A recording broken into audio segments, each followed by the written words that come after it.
highest kind of animal.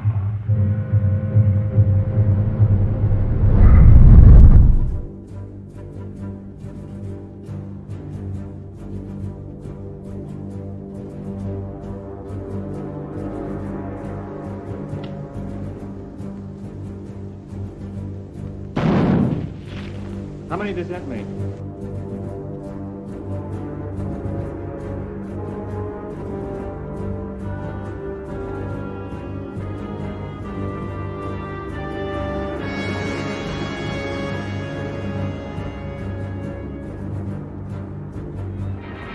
Germans are noble and unique, whom the earth was given by the Doctor.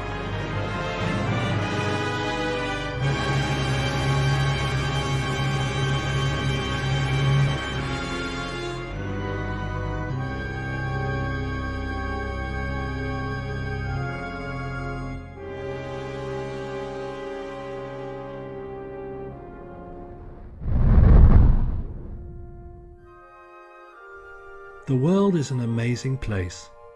It is filled with billions of life forms of various sizes and shapes. According to some, the most amazing life forms on the planet must be humans. They believe humans have revealed their astounding superiority over all other life forms with their many key traits and special abilities. In this film, we will journey through a list of highly referenced points, sourced from a variety of individuals and resources that support the supposed inherent superiority of humans.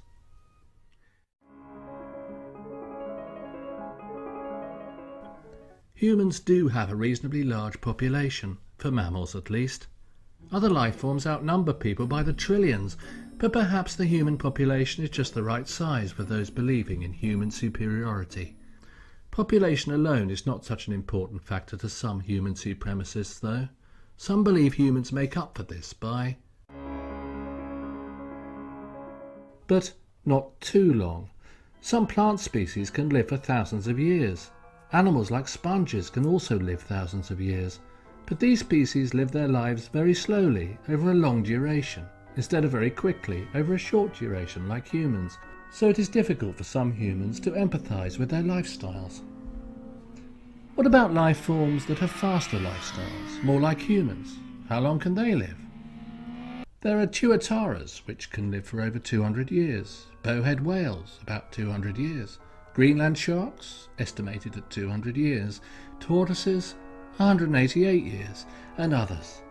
Their lifespans must be too long, though, because they are still even longer than humans live. Humans must live just long enough in the eyes of human supremacists, around the age of some parrots, who we will forget for the moment. Humans can create art. Other life forms can create art too, even human-like art.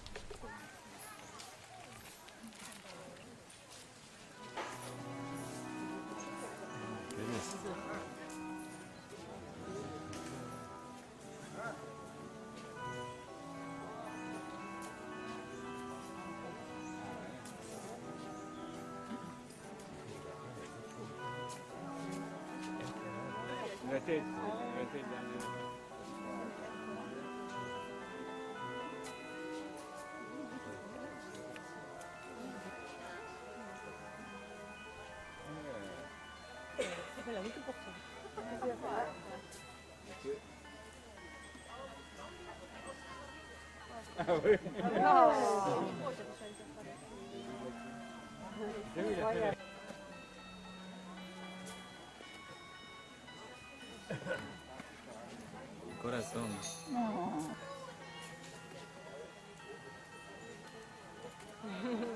Qué bello.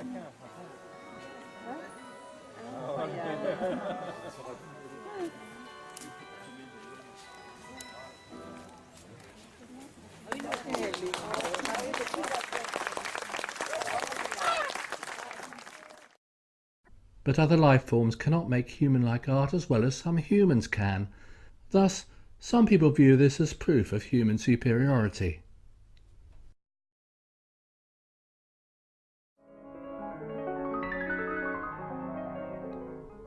Other life forms can build things as well. Beavers harvest trees and use the lumber to build protective homes with underwater entrances. The world's largest beaver dam is about 850 metres long. Honeybees build highly intricate hives in which they raise a vast number of young and store food. Some termites build cities of complex skyscrapers. The buildings can be as high as 9 metres. The human-built Burj Khalifa skyscraper in Dubai is 828 metres tall. That's about 531 times taller than the average human. So how does the termite skyscraper stack up against the competition? Large termite skyscrapers are about 914 times taller than the average termite. That is like humans building an approximately 1,424 metre high building. Their skyscrapers have rock-solid walls, air vents, heating and cooling, royal chambers, and even areas where they literally farm food for themselves. Their cities can support millions, and they have been building them for ages. But surely termites' human-like civilizations cannot be older than human civilizations themselves, can they? Termites have been building and living in their huge cities for the past approximately 50 million years. Compare that to humanity's several thousand years of civilization. Humans do something differently, though, according to human supremacists. Other life forms may have built twice as high as humans relative to their size, farmed, lived indoors, and had huge societies long before humans existed. But apparently humans still have a unique aspect of building which is more special and inherently superior to all others.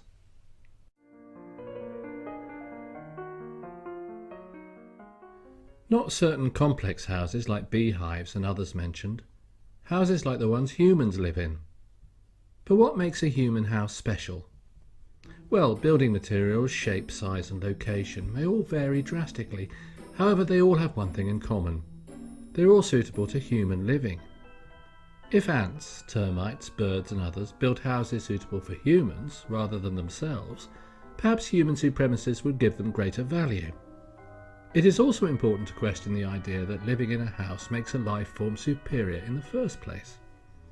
Is being unable to live suitably in a natural environment a real strength? According to some, it is.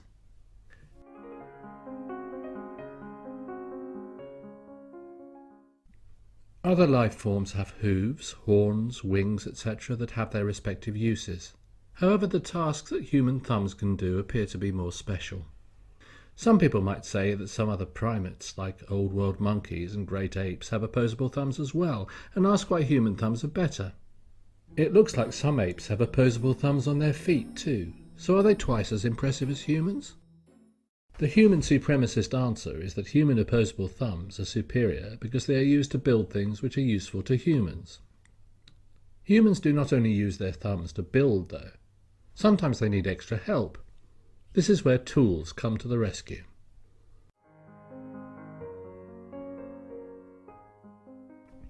Human beings are easily identified by our universal use of tools. It is true that chimpanzees, some monkeys, some birds and other animals are known to use tools.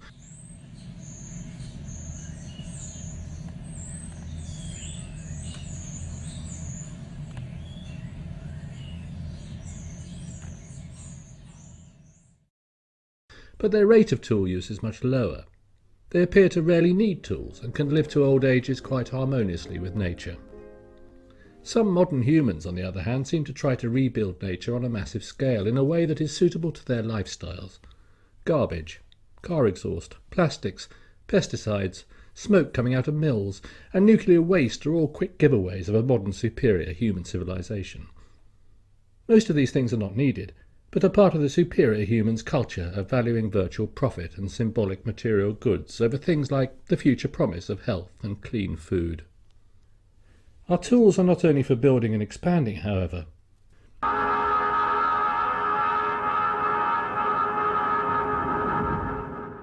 Arguably, the most precious human tools are arms.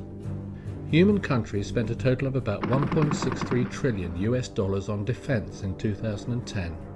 If you spent $1 million every day since the proposed date of Jesus Christ's birth, you would still be far away from spending $1.63 trillion. For those who do not know who Jesus Christ is, he is a figure in humankind's most popular current religion who taught peace to his followers. Getting back to the point, Human countries spent about 1.63 trillion US dollars on defence in 2010. What is defence, you may ask? Defence is a word many humans use to help describe their military arms, personnel and actions. Interestingly enough, most countries have defence budgets, but it seems nearly impossible to find countries listing offence budgets. It looks as though human militaries only exist for defensive purposes. This defence seems to be very significant at times. Japan defended China during World War II and conducted a surprise defence on Pearl Harbor. Germany systematically defended Jews across Europe. The US and Soviet Union threatened to defend each other off of the face of the earth during the Cold War. Some humans have figured out that they can actually use arms like guns to hunt for food. This remains quite rare though, and guns are mostly still used for their original purpose, killing humans. In defence, of course. Other life forms should begin to push industry, exploitation of resources and materialism to their limits, build military-industrial complexes, and reduce their guarantee of future necessities like clean food, water and air if they want to elevate their statuses to the level of some modern humans. Tokyo has announced plans to dump nearly 12,000 tons of radioactive water from the Fukushima plant into the ocean.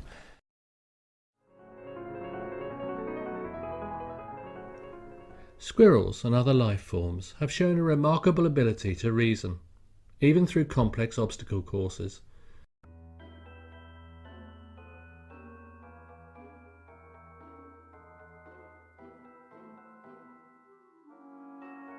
But human supremacists believe the specific human type of reasoning is better.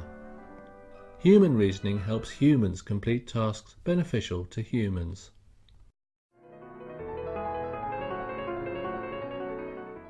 Some view walking upright on two legs as a sure sign of human superiority. If we can simply agree that animals such as birds do not exist, perhaps it is.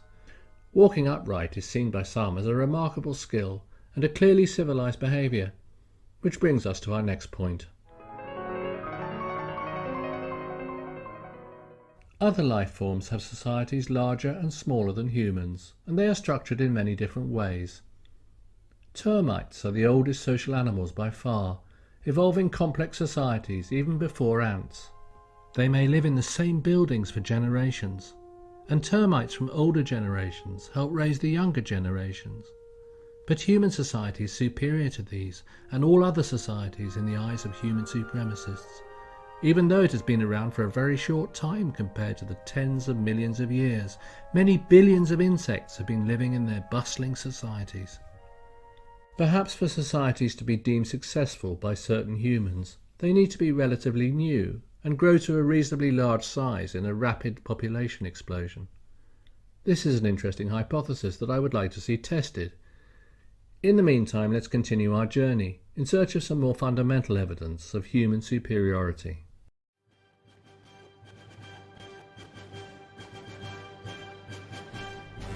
Now this is something we can talk about. Taking life is one thing we definitely excel at. Quite recently, the human species has become incredibly destructive. We are so destructive we can wipe out all life on Earth. Well, not all life, but a large amount. Let me rephrase. Humans can kill just the right amount of other life forms. So how valuable is this skill? Imagine a group of humans hiding deep underground in a shelter before triggering the explosion of nuclear bombs scattered around the planet. What would victory look like once they emerge from their shelter? For them, victory would look like a vast wasteland with no edible food and no readily drinkable water. You know, I don't get this guy. Animals or humans, he just seems to like killing. There's more to it than that, Joe. There's something behind this, something we don't understand.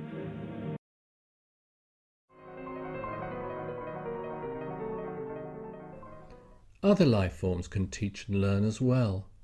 However, human supremacists believe humans use the perfect balance of verbal, written and body language to teach and learn, which brings us to not using sense, complex hormones, animal body language or animal verbal language but a certain combination of specific human body language, human verbal language, and written language. Koko the gorilla and Washoe the chimpanzee have learned American Sign Language and have used it to communicate with humans. A male bonobo named Kanzi is able to understand about 3,000 human words, as well as simple sentences. Bonobos have also been shown to use reason, a trait supposedly unique to humans, to invent new phrases from the words they have learned. Some argue that the accomplishments of the apes are not equal to humans on the basis that they are simply learning human sign language and inventing new words based on the human sign language. So it looks like human supremacists need to study bonobos in the wild to see them use communication that they originally developed. Some scientists are, and have been studying how bonobos naturally communicate, and have explained some of it in human language. But they do not speak one of our current popular verbal languages, so it is unlikely that certain people will be interested. What about dolphins? Dolphins communicate in a variety of ways, and can even conduct ultrasound scans of life forms using their echolocation ability. They have even been able to find abnormalities such as tumours in people who did not know they had them. Prairie dogs have complex verbal language which they invented themselves and use to talk to each other. They have words that describe size, speed, colour, direction, and more. If they see a person walking by, they can tell another prairie dog that a person is walking by, how fast he is walking, how big he is, what he is wearing, and even what he is carrying. They also have words for abstract shapes such as triangles and ovals. An example of a sentence a prairie dog can say is, "The short man in the blue shirt is coming and he is holding a gun." Not only do prairie dogs have a complex verbal language with adjectives and nouns like human language, they may have something significantly unique. In an experiment in which 6 prairie dogs, isolated from each other in soundproof rooms, were shown a European ferret, something none of them had seen before, they spoke a new, identical word to describe the ferret. The experiment has been repeated several times by showing the prairie dogs new animals and has produced similar results. How can one prairie dog that has shown something it has never seen before call it a word that is the same word another isolated prairie dog will call it? Some people trying to figure out the phenomenon say it's as if once a prairie dog invents a new word, all other prairie dogs instantly learn the word without even being in contact with the inventor. The scientist who performed the experiments ponders if the prairie dogs have some kind of neural template with certain sounds describing certain features. This way, the prairie dogs would speak the same words when seeing objects with the same features. Surely there is a logical explanation behind this, but we've yet to discover it. Don't get excited too quickly, though. Some linguists are not yet sure whether prairie dogs have words to describe time, and they use this as an excuse to say that prairie dogs do not have language at all. So to have language, a species apparently needs to have words for time. However, this presents a minor problem to some humans. The Amendowa tribe in the Amazon also lacks words to describe time. I am sorry, Amendowa tribe. You are no longer people, according to these linguists. Besides prairie dogs, dogs and cats use language as well. They also have such finely tuned senses of smell they can even know when a person is nearing death by picking up traces of specific chemicals from their bodies. On top of that, cats and dogs can learn human language. Some dogs can learn over 1,000 different human words for their toys. Can a human learn 1,000 forms of dog communication? Can a human pick up faint smells and measure their chemical components to know what another life form is going through without even having to ask it? So why do some people think that human verbal and written communication is special? How is it different from other forms of communication mentioned? Well, that is simple.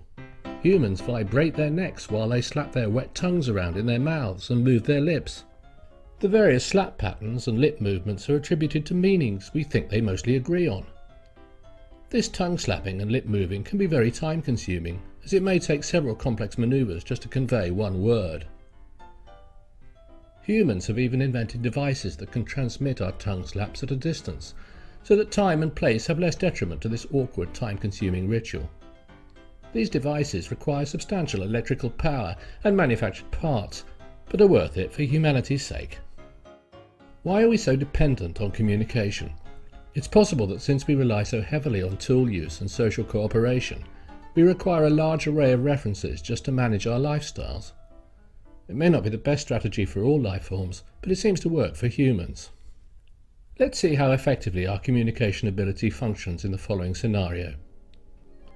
Imagine going to visit your best friend who is not feeling very well and is taking a day off from work. You make noises from your mouth in a pattern which tells him you want to know what is wrong. He recognises the sounds you make, smiles, and tells you he's just not feeling very well and needs to stay home for the day. You smile back and tell him you are glad it's not serious.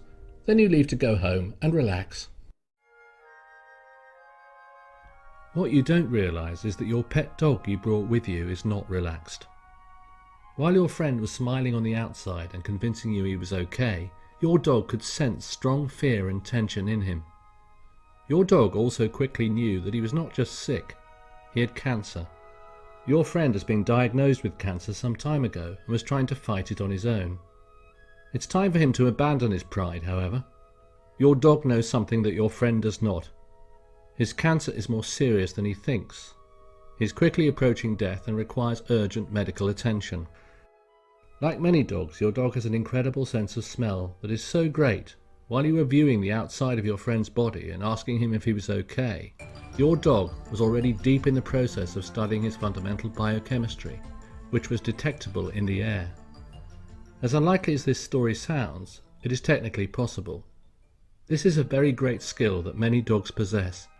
Dogs can be used to sniff out cancer in patients, predict seizures and more, after only a couple weeks of simple training. But is training even necessary? In 2007, the New England Journal of Medicine reported on a cat named Oscar, who was being kept in a nursing home to provide company to the residents. Whenever Oscar the cat went and curled up next to a patient, the patient died shortly afterward. The nursing home staff eventually concluded that the cat must have somehow known when certain patients were approaching death, so he would go to comfort them.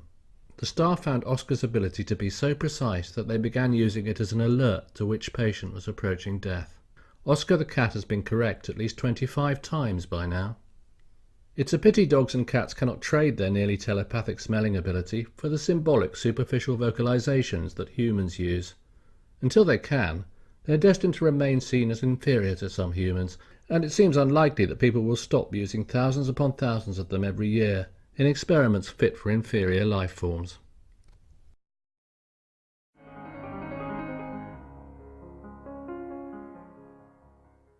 Instinct drives many creatures to eat, drink, bond with some of their peers, and compete with others, find a mate, start a family, and protect their young.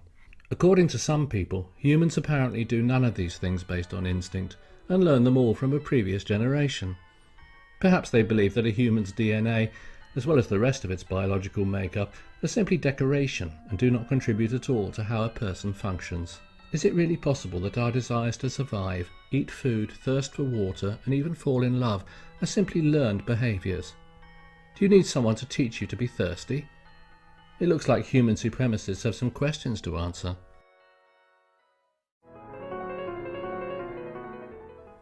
There have been historical cases of feral children found in the wild. Some children were actually raised by other animals. The results were quite interesting.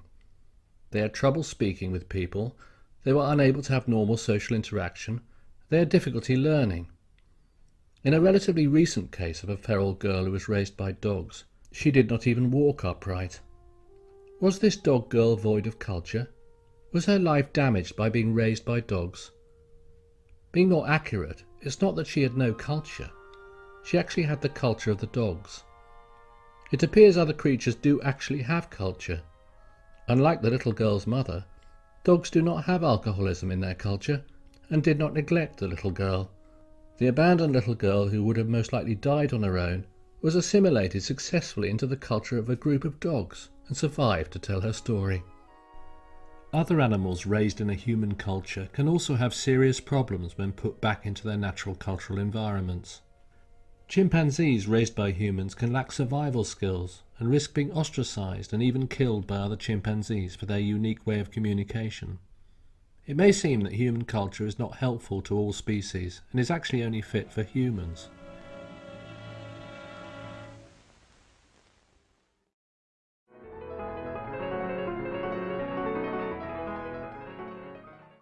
Some popular topics for school children in Western countries to learn about are food chains and food webs. Many children are taught that there is a hierarchy system among life forms and are shown diagrams revealing their various ranks. Plants are often on the low end, herbivores appear above plants, and predators are at the top. When kids learn about food chains, which are often simplified and called the food chain, some students ask, what about humans? A common conclusion seems to be that nothing eats humans, and that they are at the top of the food chain. This is quite satisfying, and is apparently true, isn't it? Well, there are creatures that live in an estimated 85% of humans and slowly rob them of their nutrients such as food or blood. Some can live for decades, and others can kill the host quite quickly.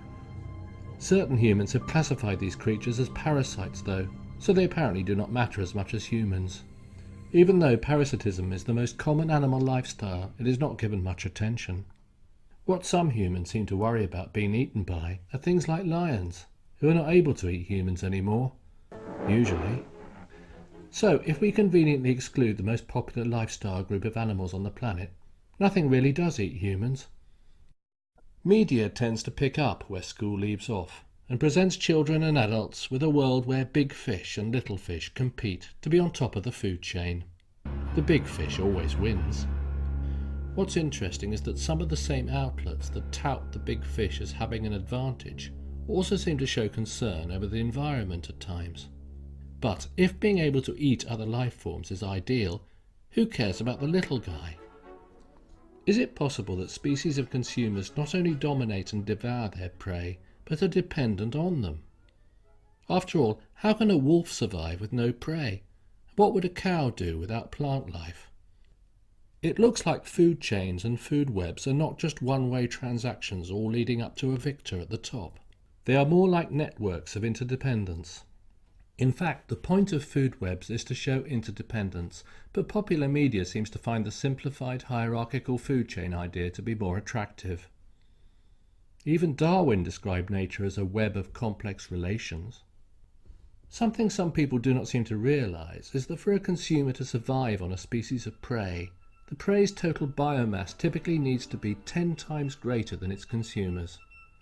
So, if a big fish eats a smaller fish, the population of smaller fish will typically have at least 10 times more biomass than the population of the big fish. And if the smaller fish survive by eating algae, the algae population will typically have at least 10 times the biomass of the smaller fish population. Consumers are very dependent on their prey and require them to be highly populous and successful in order to survive off of them. If the prey is having problems, it's very likely that the creatures who consume them will share their problems. The following example clearly demonstrates this relationship. A trout caught in a freshwater lake may have 10,000 times the concentration of polychlorinated biphenyls in its flesh than the water it swims in. How is this possible? Life forms that are low in the food chain absorb the toxic chemical, mistaking it for a similar needed one. After that, the tiny life forms are consumed by a predator, and the toxins from each tiny life form are concentrated in one body. Another predator then eats many of the previous predator, concentrating the toxins even further. The trend continues all the way up the food chain to the trout. By the time we reach humans who top this particular food chain, the fish is 10,000 times more toxic than the lake water. This is only one example of how the pollutants dumped into nature by irresponsible humans end up being concentrated and put into their own food supply. Since consumers are so dependent on their prey having large healthy populations, it only seems natural that some consumers would even strive to protect their prey. Some do, as a matter of fact. Take chili peppers, for example, the fruit from plants in the capsicum genus. These plants are native to the Americas, a fairly small area compared to the total area of the Earth. Chili has evolved a spicy flavour that prevents many mammals from wanting to eat it. This spice does not seem to deter humans, however. Quite the opposite. Chili turned out to be a spice in high demand among humans, so surely the capsicum plants must have had their terrible fate sealed once humans came into contact with them. They would surely go extinct and humans would be left victorious. This is not what happened. In fact, humans enjoyed eating chili so much they have spread it around the planet, rapidly growing its population and elevating it to a prominent global status. Humans have exerted substantial energy in acquiring land for capsicum plants, clearing other plants to give them more room to grow, and buying fertilizers to help maximize their health. I have to ask, who is working for whom here? This story has repeated itself with many other different types of species around the world. So why do some people tend to place those who eat above those who are eaten? Why is the complex food web we all seem to know about ignored in favour of simplistic, hierarchical food chains that are arranged with humans on top? Could it be that since human supremacists view themselves as being at the top of the consumption aspect of many webs and chains, they tend to focus on a chain in which consumers are given the most value? What would they think if plants invented something called a production chain, in which they were at the top, and the insignificant creatures who depended on them were near the bottom? All the arguments for human superiority over other life forms have been highly debatable so far, but we have yet to reach our greatest reason for why some believe humans top a hierarchy of life forms. The following factor appears to be the largest reason for why humans are apparently superior to all other species.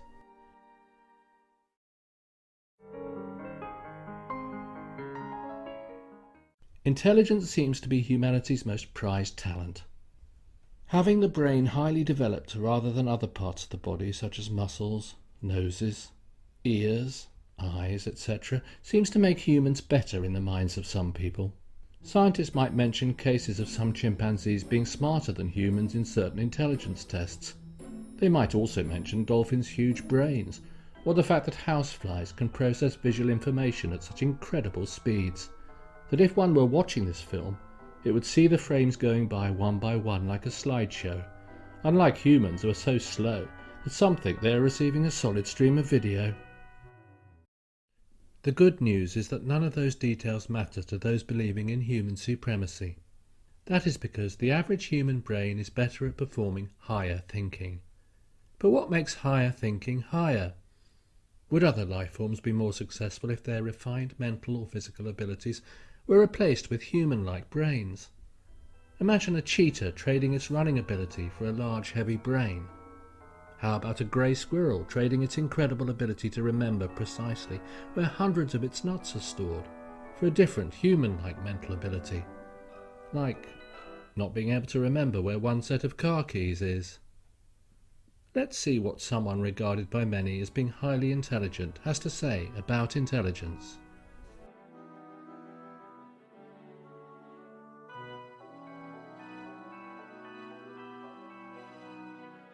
On the contrary, some people do not believe intelligence is overrated. Some believe that intelligence is the most important attribute of a life form, and that it can be used to measure a life form's value.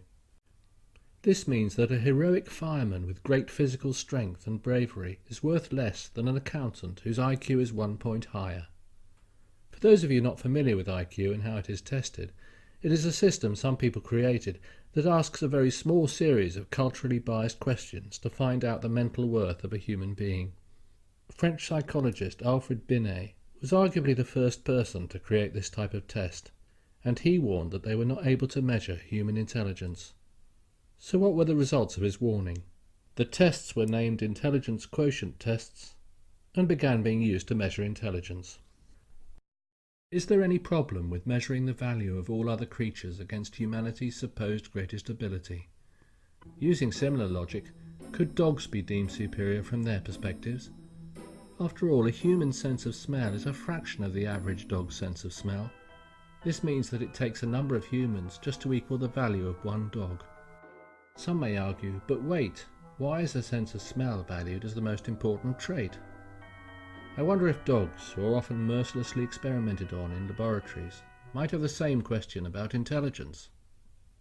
I have learned something about this attitude before.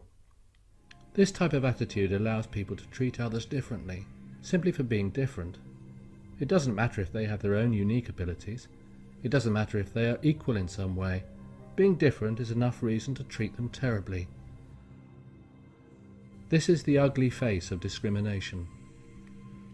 Many humans are masters of discrimination and demonstrate their hate by committing war, genocide and subversion.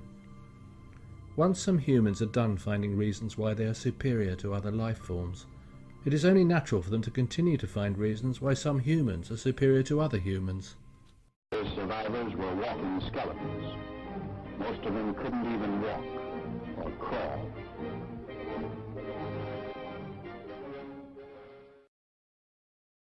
There is one final reason commonly used to argue human superiority. This reason is quite difficult to understand even for humans. However mystical it may be, it is extremely important to the subject of human superiority.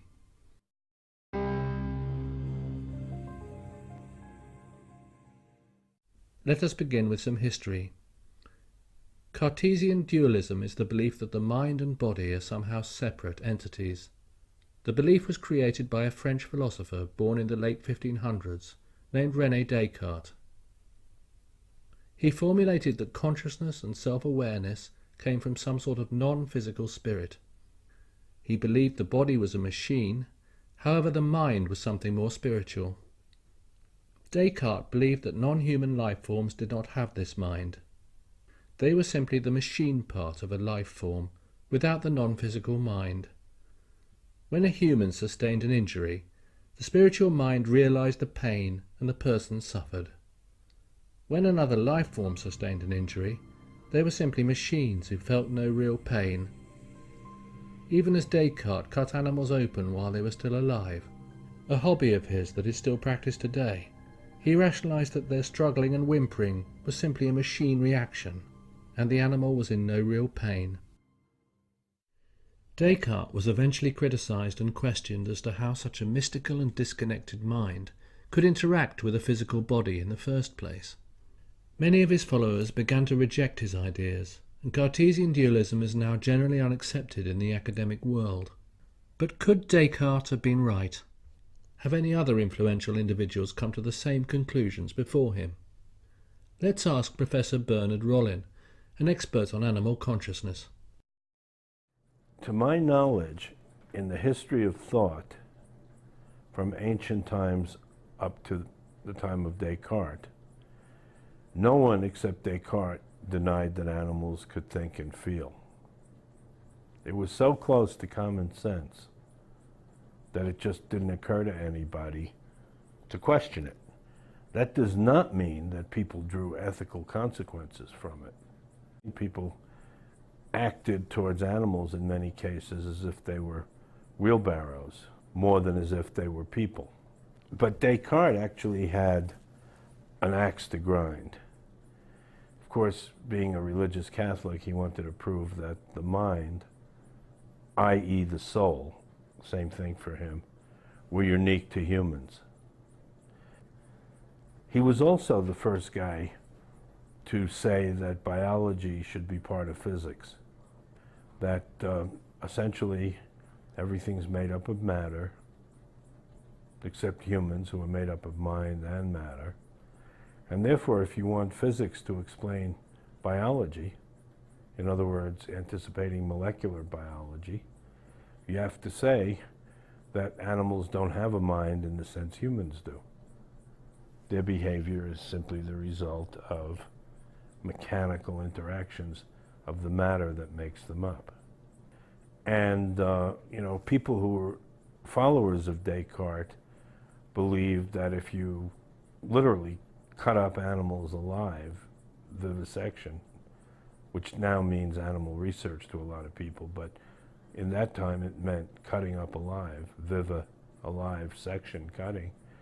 They didn't have any anesthesia, so they used brute restraint, and the animals were cut up alive to see how this works and that works. The heart is a pump, it's mechanical, blah, blah, blah. We actually have a place, we know of a place where the people did biological experiments following Descartes, and we have reports of travelers who visited there and saw the animals chained to tables, chained to walls, with rings in the wall so that they couldn't move, being cut up. And Descartes' followers told the students, even though it looks like they're feeling pain, they're not. Because if humans can build a cuckoo clock or a mechanical person, that, you know, the famous clock in Germany of a milkmaid milking the cow, you know, certainly God can build organisms that act like they feel pain but really don't. Interesting, but some in Europe seem to be falling under the spell of Descartes at the time. If there was no major opposition, then he must have had valid points, right? I mean, David Hume, the philosopher who was the greatest skeptic in human history, he denied mind, body, God, causality, miracles, consistency, everything. But he says somewhere that the one thing that only an idiot would deny, meaning Descartes, is that animals have thoughts and feelings. And the first ethics for animals in modern time came out of the utilitarian philosophers who based ethics on pleasure and pain, and it was obvious to them that animals felt pleasure and pain. This really became a crisis at the end of the 19th, beginning of the early 20th century, where a lot of philosophers and scientists wanted to demarcate science from everything else, like religion, metaphysics, and so forth. And some of that stuff was getting mixed in with science. For example, there were biologists who said what made matter living was, it sounds better in French, bullshit always sounds better in French, élan vital, life force. And so there were a whole bunch of philosophers in the late 19th century who said, no, we have to stick to what's observable, measurable, quantifiable in science, and developed a position known as logical positivism, which is if you can't experience it, essentially, it isn't real. Since we can't experience animal thought, we can deny its reality. Since we can't prove that killing is wrong by gathering data, we can deny its reality. And those two components of what I call scientific ideology reinforced each other. Science has nothing to do with ethics, so you don't worry about animal pain. And if you want to worry about animal pain, you say it isn't really pain, it's mechanical. So, whether Descartes was an idiot or not, it still looks like some humans went on believing that they were the only creatures capable of thinking and feeling. Where are people today in their thoughts on this topic? I published a book in '89 proving that animals feel pain. And I remember there was an article about it in the local paper, and I went into the Harley shop, and these bikers all said, well, congratulations on a new book. What's it about? And I said, well, I'm trying to prove to scientists that animals feel pain. And they looked at me like I was out of my mind. You know what I mean? Like, who has to do that? You have to have that ideological conditioning that spurs your skepticism. Otherwise, nothing is more obvious than that animals feel pain. You step on the dog's foot, it howls. One time, I called a veterinarian. You know, veterinarians had been very bad on pain control till the federal law of '85 required the control of pain in research. And then they started looking at pain. Before that, I did a literature search for Congress, and for analgesia, you know, pain control, there were only analgesia for lab animals. There were no papers in the literature. Analgesia for animals in general, there were two. One which said there ought to be papers. So, you know, even veterinarians who were dealing with animal suffering weren't paying attention to animal suffering and animal pain. So like I say, when I looked in '82, there were two papers. I looked a few months ago, there's now 11,664, probably 12,000 by now. And so what we hoped would happen, federal law mandating control of pain, would make scientists reappropriate common sense. Perhaps history is less important than modern research and experiments. If animals really could think and feel pain, there must be some kind of experiment we can do to prove it. Oh yes, I called one of the few veterinarians who said that animals feel pain and tried to address what you should do about it. And he was a guy from, I think, the Bronx or Brooklyn, an Italian guy. And so I called him up and I said, look, I'm working on this issue. And, you know, there's a lot of people in your field who deny that animals feel pain. He says, yeah, I know. I said, so when you encounter these people, what do you do? He was a pretty colorful guy. He says, well, I'll tell you. He says, I encounter one of these guys that denies that animals feel pain. I tell him, here, you got a little experiment you should run. Put him up on your examining table. Oh yeah, make sure it's like a big male intact Doberman. Big one, you know? Put him on your examining table. Get a vice grip. And then adjust the vice grip to fit his nuts. And then squeeze it. And he'll show you he feels pain. He'll rip your goddamn face off. Which is essentially a common sense response.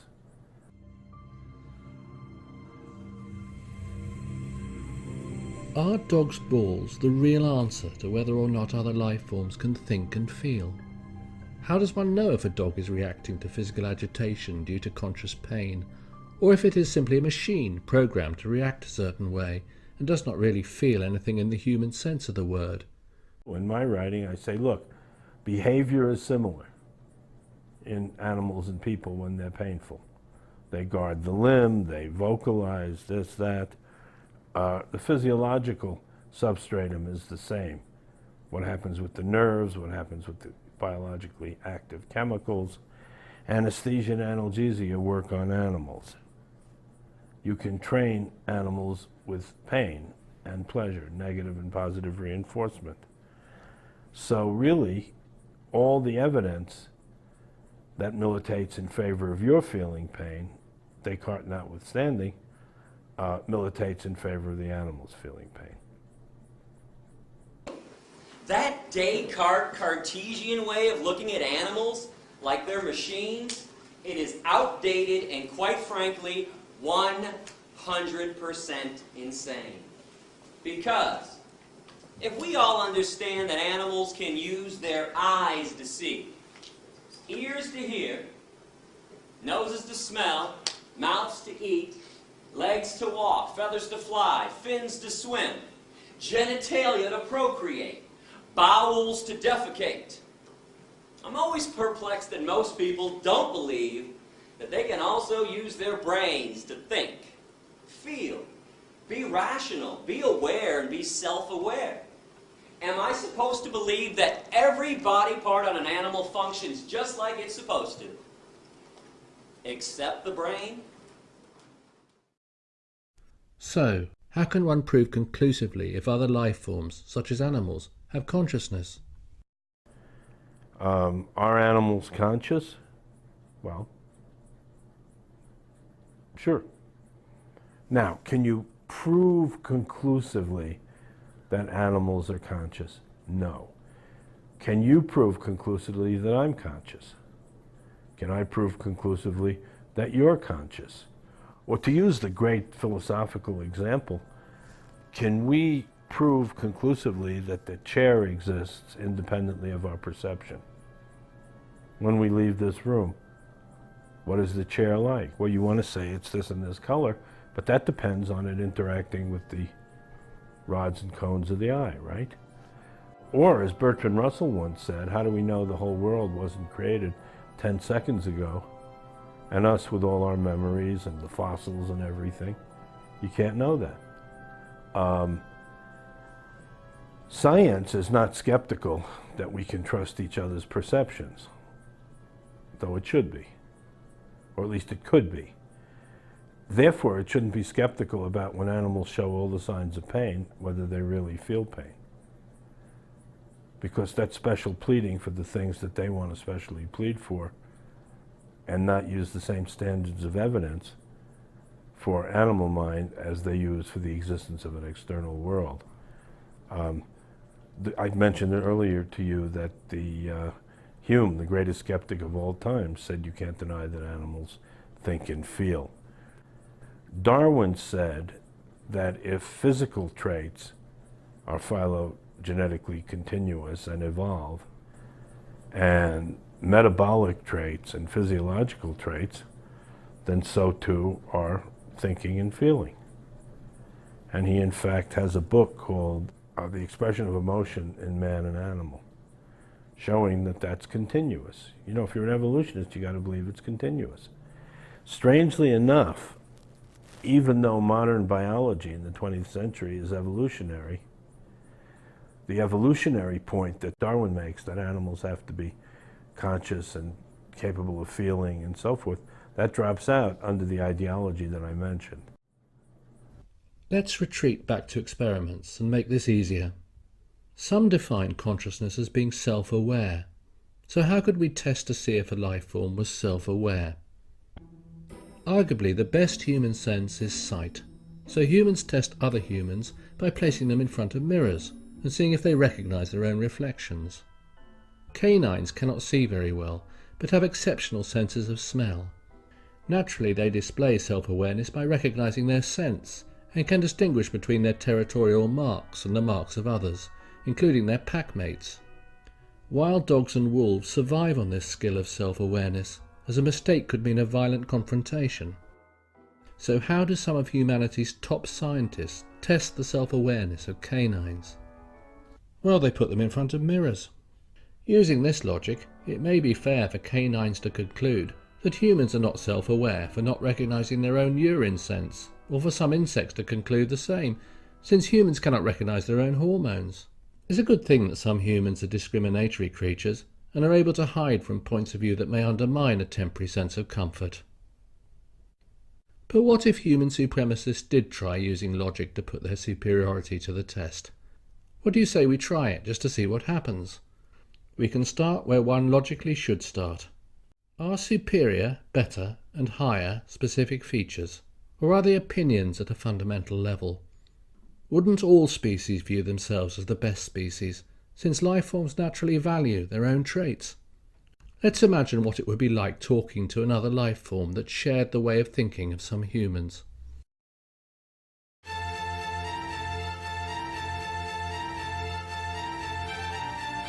Grizzly bears are superior to humans.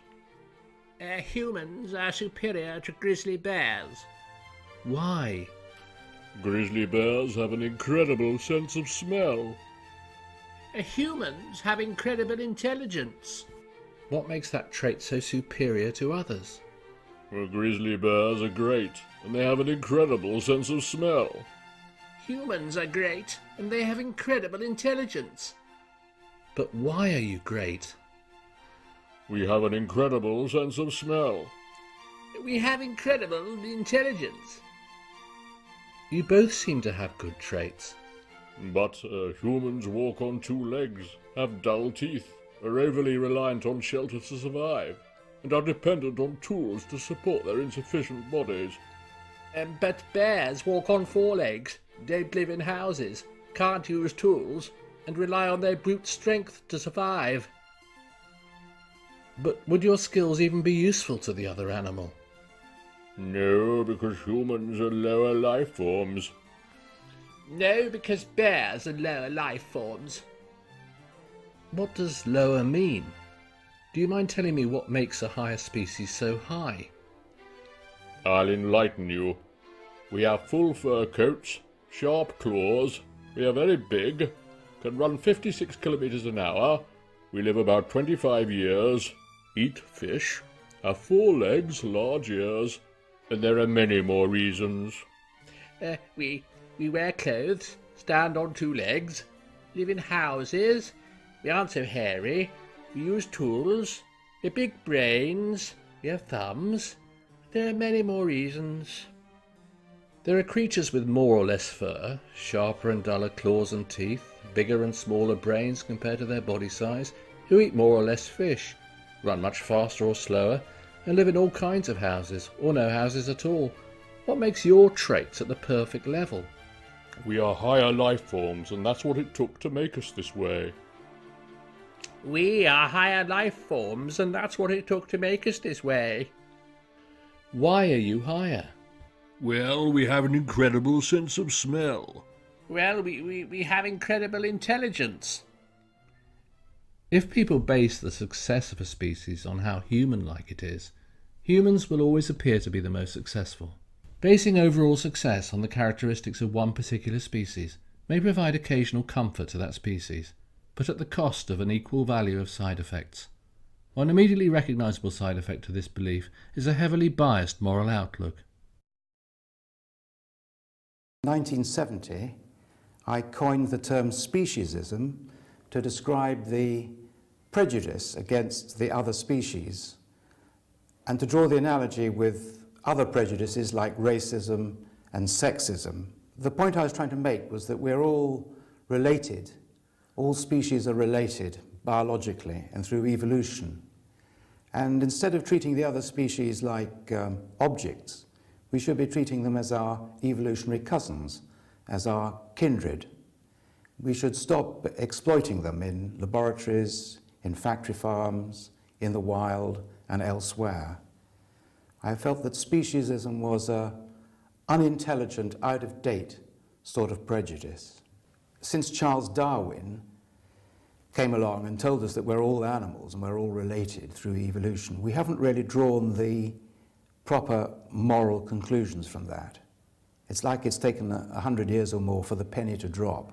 We're really all in the same boat, morally speaking. Darwin himself said this. Darwin worried about the way in which the human animal treated the other animals as our slaves. And indeed, there is a moral similarity between speciesism and slavery. The important thing about the other species of animal is that they can suffer pain. And there's growing scientific evidence that other animals do suffer pain. They have similar nervous systems to ourselves. They have similar biochemicals in the brain associated with the experience of pain in ourselves. So we can be fairly sure that they do experience pain and distress in the same sort of way that we do, hundreds of other species of animals. And I'm saying that morally it's important that X amount of pain in a dog or an elephant or a cat matters as much as X amount of pain in human beings. So it doesn't matter what species you're from, any more than it matters what race or gender you're from. The pain is the same. So we should all have the same sort of respect, morally speaking. Some people argue that because human beings allegedly are more intelligent or more religious or more independent or autonomous than some of the other species, that therefore this gives us some moral superiority. Well, I argue that all these alleged differences, which are probably exaggerated anyway, all these alleged differences are morally irrelevant. They aren't relevant to the moral situation at all. The important thing is that we all suffer pain. Jeremy Bentham said this, the famous British philosopher, in 1789, when he said the question is not can they reason, nor can they talk, but can they suffer? Suffering is really the important criterion for morality, not somebody's intelligence. I mean, we don't give special extra rights to professors because they're intelligent, or to priests because they're very religious. We wouldn't want that to happen within our own society. So why do we do it across the species barrier, allegedly giving us more moral privileges, more rights than the other species, merely because we seem to be a bit more intelligent? It doesn't make sense. It seems that some humans need to stop defining words like superior, success, and better as being human-like in the first place, and take a more objective approach.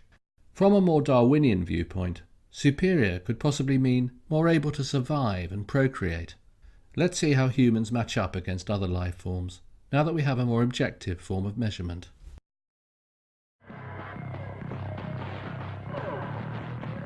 The answer.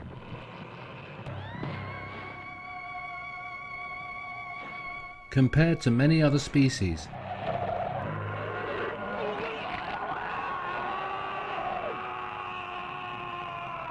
humans are losing miserably.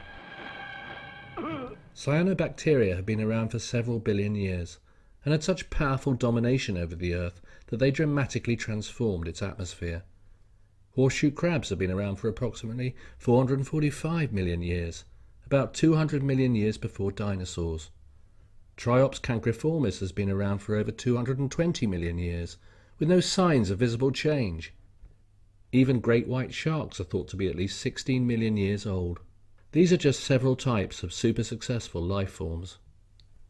In comparison, anatomically modern humans are only about 150 to 200,000 years old.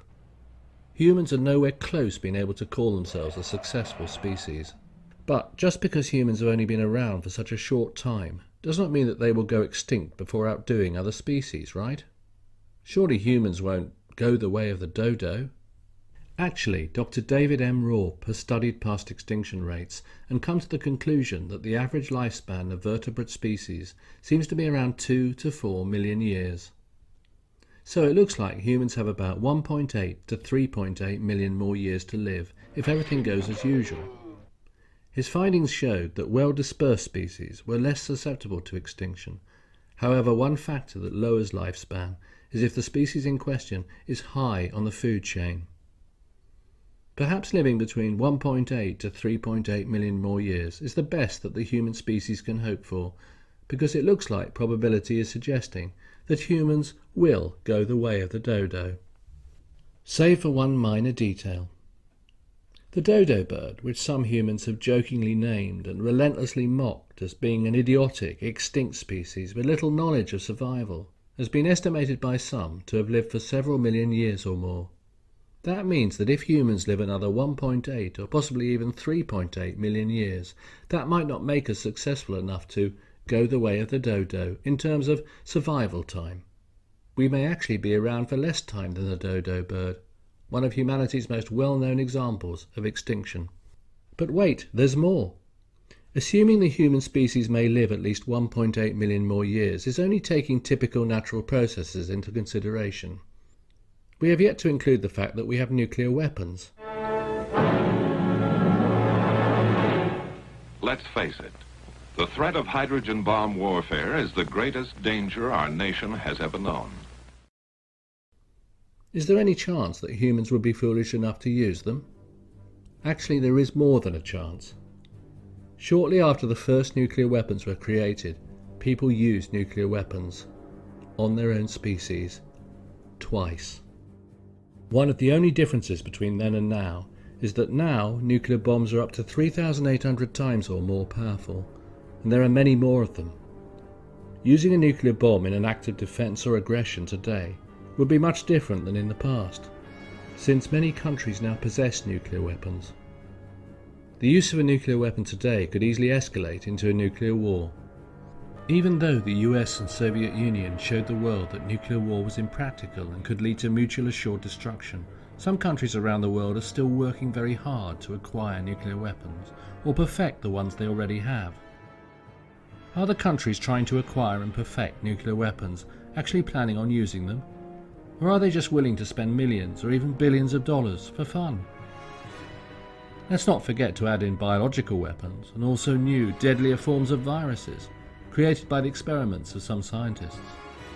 It's interesting to think that some humans view themselves as the ultimate life forms, which rule the planet like gods, even though many people have trouble managing their own species and are working very hard to accelerate it towards what looks like a quickly approaching death. So how on earth did the belief that humans are inherently superior to all other life forms emerge? Have humans always thought this way? Do all humans currently think this way? Some earlier hunter-gatherer societies around the world viewed humans as a part of nature, or at least relatively equal to it. Some experts believe that in Australia, Aboriginal people learn from their stories that a society must not be human-centred, but rather land-centred, otherwise they forget their source and purpose. Humans are prone to exploitative behaviour if not constantly reminded they are interconnected with the rest of creation, that they as individuals are only temporal in time, and past and future generations must be included in their perception of their purpose in life. It's not only Australian Aborigines or people living before the years of René Descartes that did not strongly believe in human superiority. Research suggests that Far Eastern, Indian, Greek and many indigenous cultures have higher levels of reverence to other life forms than Abrahamic religions such as Islam, Judaism and Christianity. Plenty of recent Western thinkers also held views in sharp contrast to human superiority, including Darwin, who thought it was absurd to think of some animals as higher than others. Homo sapiens is an animal that is considered to be radically unique. Now, that's redundant, because by definition, a species is a species that is unique from other species. So to say that human beings are unique, as people like to say, is to say nothing. Of course we're unique. A squirrel is unique, a rat is unique, a dog is unique by definition. But somehow we are so unique, we're different from all these other animals, radically different. And we are unique by defining ourselves in a certain way, and that is as a rational essence. And this has been so well articulated in the Western philosophical tradition from Plato to Aquinas, from Aristotle to Descartes, Kant, and beyond. We still think this is common sense. We are the rational animal. If we say that our essence as humans is rational, and we can identify a certain class of human beings as less than rational, they're less than human. You go through Western history books and reread what the greats had to say, and they will mostly conclude that women were deficient in rationality.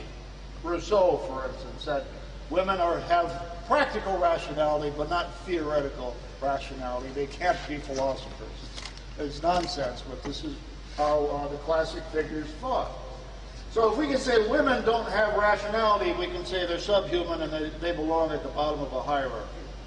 If we can say people of color, people from Africa, if Europeans can go on colonial missions and say, these aren't rational people, they're animals, they're savages, they're beasts, they're subhuman, then we can put them in the category of animals where they have no value, and we can do anything we want to them. And there is no moral question about it. And every time there's a war, first the enemy has to be reduced to the status of animal. And this is part, again, of the politics of human identity. Who gets to be called human, and what are the consequences of that? Notice we are talking about an error, a mistake, an illusion. Because it was Nietzsche who taught us that as soon as human beings begin to think, they immediately make mistakes. They immediately make mistakes in cause and effect and all the different fallacies that you identify in logic class. They immediately think to posit God. They anthropomorphize sun god, moon god. They immediately think somehow they're privileged in the universe. They have irrational fears, etc. Some of these lies are corrected and vanish forever. Some stay with us. The lies that stay with us, the errors that we retain, are the ones, he says, that have utility. They serve our purposes, our pathetic psychological purposes, to be demigods on this earth. What are humans left with? Are we superior to other life forms in any general, objective sense? From what we learned on this journey, evidence suggests equality between all life forms, that advantages do not come without disadvantages, and that all life is interconnected. Life's unique features such as flight, speed, human-like intelligence and transformation of matter all work together like components of one machine, interdependent and interlocked. As the machine constantly changes and certain components lose their value, they evolve or become extinct. The human component is very new to this machine. Let's see how long it can remain useful.